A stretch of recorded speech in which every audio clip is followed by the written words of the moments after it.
ضمن برگزار نمودن چهاربینی اپراتیوی جستجویی از جانب کارمندان میلیسیا جوان 24 ساله ساکن شهر استرافشان با گمان سوءقصد آدمکشی دستگیر کرده شد.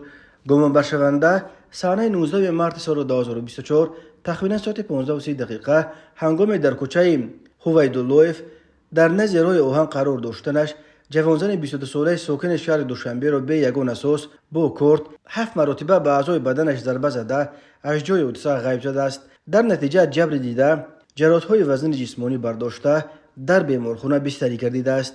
از روی حادثه مذکور تفتیشات ادامه دارد. ضمن برگزار نمودن چهاربینی اپراتیوی جستجویی از جانب کارمندان میلیسیا مرد 36 ساله ساکن ناحیه اسماعیلی سامانی شهر دوشنبه با گمان صادر نمودن جنایت افباشی دستگیر کرده شد.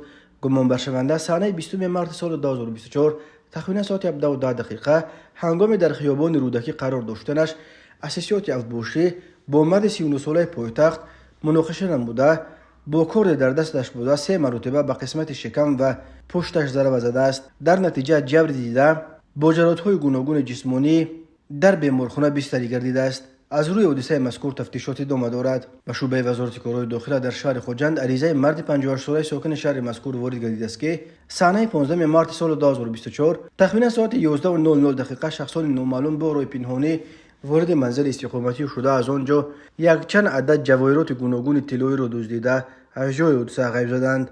ضرر رسانده شده 15,000 سامانی را تشکیل می‌دهد. در نتیجه گذراندن چهاربینی اپراتیوی جستجویی از جانب کارمندان میلیسیا نابالغ 16 ساله ساکن ناحیه واسع با گمان صادر نمودن جنایت دزدی دستگیر کرده شد.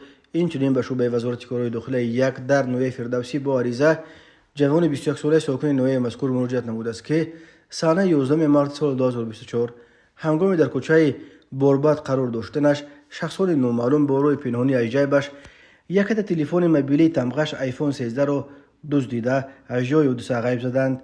ضرر رسانده شده 9500 سامانی را تشکیل می‌دهد. در نتیجه گذراندن چهاربینی اپراتیوی جستجویی از جانب کارمندان میلیسیا دو جوان 18 ساله ساکن پایتخت همچون گمانبر در صادر نمودن جنایت دزدی دستگیر کرده شدند.